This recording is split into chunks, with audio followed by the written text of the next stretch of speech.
Well, thank you very much, guys. I'm hoping to get a piece of that a bit later on. But right now, I have a very, very lovely lady next to me. Let me just tell you quickly about her story, because after a chance encounter with a talent agent at a bus stop at the age of 13, she carved out a successful acting career for herself, not only as a television star in South Africa, but also in Hollywood too, playing in movies like Invictus, Catch Fire, and Drum. And this morning, the beautiful Bonnie Henna joins us for breakfast to chat about her book, Eyebags and Dimples, detailing her struggle with clinical depression, a condition that actually nearly ended her career. But great to have her here with us. How are you? I'm good. I'm good. It's very early, but I'm really glad to be here. You're looking very, very sprightly indeed.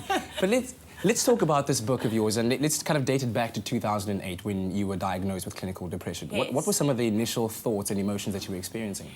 First I was afraid. I was really afraid to go and actually find out what was wrong. Yeah.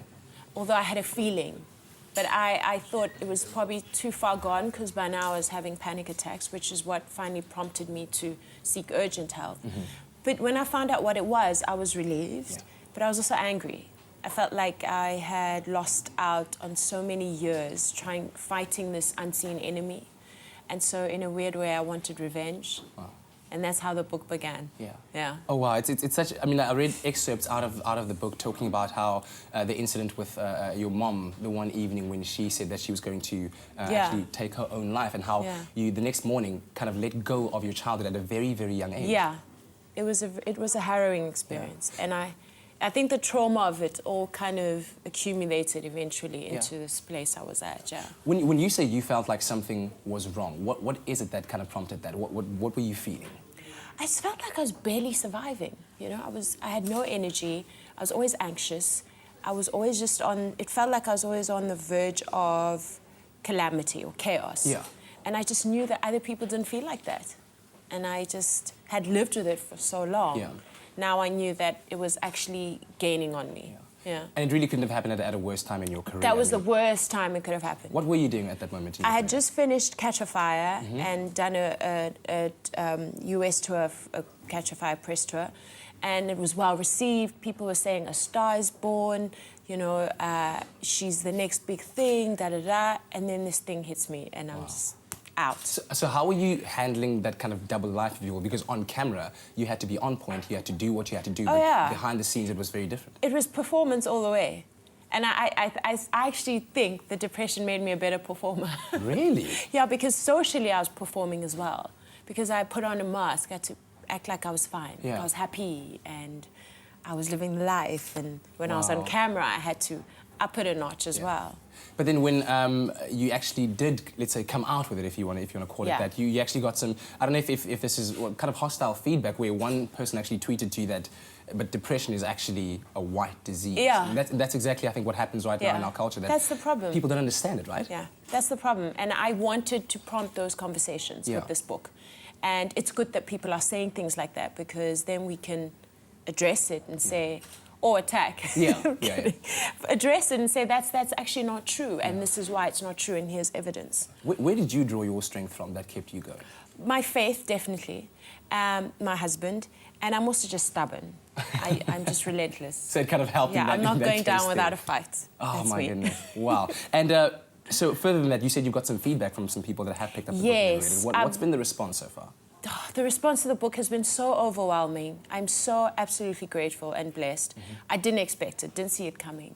I mean, from all ages, people are reacting positively to the book. People are saying, I needed this book right now. Your book has touched my soul.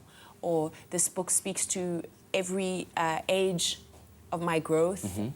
People are thanking me for telling the story. And most of all, they're saying, you're so brave. Wow. It's a very, very brave step that you took. And so where are you right now in terms of your progress with it? Is it still something that you're fighting on a daily basis? How are you dealing with it? It's under control. I take medication, but I take a far less dosage than when I started out, which means there's a lot of improvement in healing in my body. And I'm back on that horse, you know? I'm back on that horse that the depression knocked me off of when I was in LA. So I'm going full throttle. Yeah. And if you could give someone advice right now who might find themselves in the position that you were in before 08, what would you say to them? How do they come out? How do they seek help? Wow, I'd say first of all, speak to someone, get help and ask questions, and don't be afraid to go there. Don't be afraid to find out how damaged you are, because it does make you feel damaged. It makes you feel like you're irreparable, but that's not true. Yeah. That's just a perception.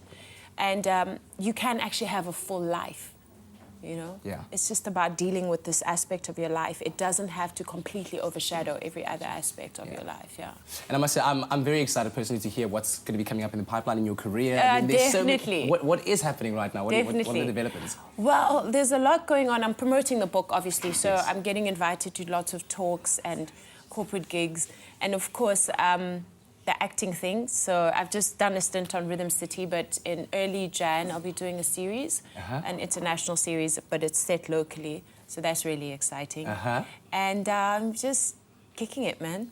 I love and it. I'm a Just full-time mom. Kicking it. Oh my word, how's that That's working a job. out? I need to get paid for that job. I'm sure it comes with its own kind It's of rewards beautiful. as I well, love doesn't it. Yeah. Oh, lovely stuff. Well, thank you so much for coming to share your story with us. Thank you. It's an inspiration to so many people out there. Awesome. Lovely Thanks for stuff. having me. Well, we're going to give you the chance at home to win the book Eyebags and Dimples by Bonnie Henna. All you got to do is SMS the keyword espresso, your name and city to 33728, and we'll announce those winners before the end of the show. Thank you so much. Thank you. And we'll Thanks see you for soon having me. again. Cool. Stay tuned, lots more to come.